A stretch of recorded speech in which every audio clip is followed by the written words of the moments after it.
Welcome to The Explainer. Today, we're going to crack open a cookbook from the 19th century. And inside, there's this really revolutionary idea. What if cooking, with all its chemical and physical reactions, wasn't just a bunch of guesswork?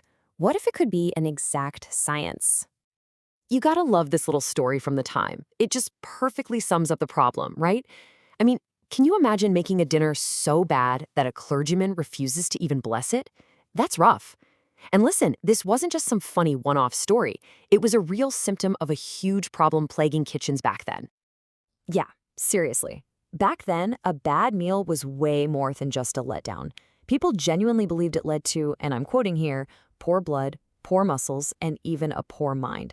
The thinking was it literally made you incapable of doing good work.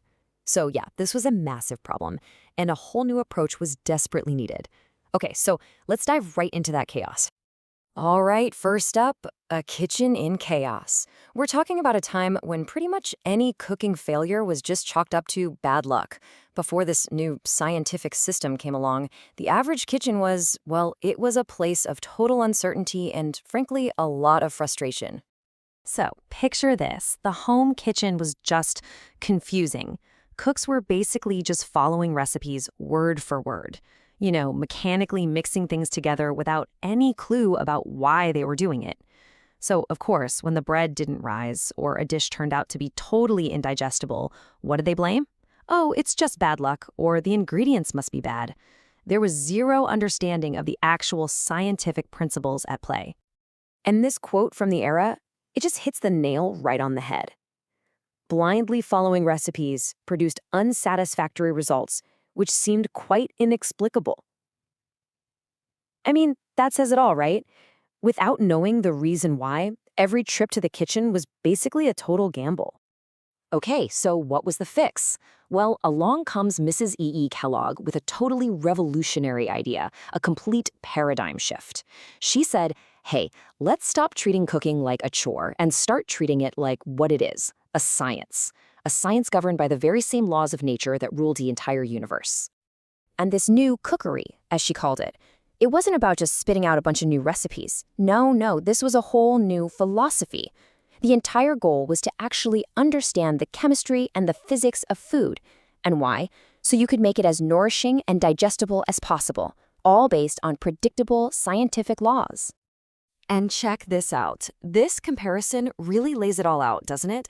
On one side, you've got the old way, just rule of thumb, guesswork, luck, and those totally confusing failures. And on the other side, the new system. We're talking scientific principles, cause and effect, order, and predictable results. It's like night and day. I mean, what a powerful way to put it. Mrs. Kellogg literally argued that the principles in your kitchen were as certain and reliable as the law of gravity ruling the planets. Think about that. It just completely elevates cooking from this simple chore to like a grand scientific mission. The idea was that if you knew the rules, your kitchen could be as predictable as the stars. And right at the core of this whole science was a very specific number, a calculated ratio. After a ton of research, Mrs. Kellogg's team determined that the absolute perfect proportion for human nutrition was 6-to-1. That's 6 parts carbonaceous, think energy-giving stuff, to 1 part nitrogenous, which is your tissue-building stuff. And here's the key takeaway. This wasn't just about making food taste good. Not at all. This was about engineering meals for perfect health. If you could just understand what each food element did, nitrogenous stuff for your brain and nerves, carbonaceous for fuel, inorganic for your bones, you could literally build a diet to optimize a person's performance. Now, you might be thinking, okay, this all sounds good in theory, but this system wasn't just some idea someone cooked up. Oh no, it was rigorously, and I mean rigorously, tested on a massive scale at one of the most famous health institutions of its time. We're talking about the famous sanitarium in Battle Creek, Michigan. It basically became a huge food laboratory. Every single recipe, every principle we're talking about was put through trial after trial after trial. So this wasn't just talk, it was large-scale, practical experimentation. And that's what proved the system actually worked, giving it this incredible authoritative foundation. So what happened when regular people actually put this stuff into practice? Well, the results were pretty astonishing. In fact, the book says people were, and I love this phrase, trebly astonished, thrice astonished.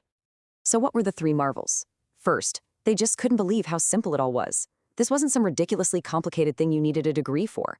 Second, the results were just marvelous. The food was more delicious, more wholesome, and looked better too. And third, it was the obviousness of it all. The principles made so much sense that people were just left scratching their heads, wondering, why on earth haven't we been doing this all along? And this really illustrates the genius of it. It wasn't a trade-off, It wasn't like you had to sacrifice taste to get something healthy. No way. The food became more palatable, more wholesome, and more attractive, all at the same time. It was, simply put, a total win for the kitchen. But at the end of the day, this new way of cooking was about so much more than just what happens on your stove. It was way bigger than that. It was about building a better human being, right from the foundation up. And here's the ultimate promise, the big sell. The idea was that scientifically prepared food makes you, quote, superior in coping with life's difficulties. Think about that. The core belief was that if you mastered your diet, you could master your own potential, that with the right fuel in your body, you could take on any challenge life could possibly throw at you. And this final thought really captures the profound, almost spiritual mission behind it all. It wasn't just about filling bellies. It was about building up bodies into, quote, pure temples fit for guests of noble thoughts and high purposes. I mean, wow, it was about creating healthy people who could house great minds and go on to do great things. It was about building a better society, one scientifically made meal at a time. So what we've seen here is this incredible shift, right? From the total chaos of kitchen superstition to the order and predictability of kitchen science. And it kind of leaves us with a question for our own time, doesn't it? What are the rules of thumb that you still follow in your kitchen today, passed down without any real explanation? How many of them are just myths and not actual science?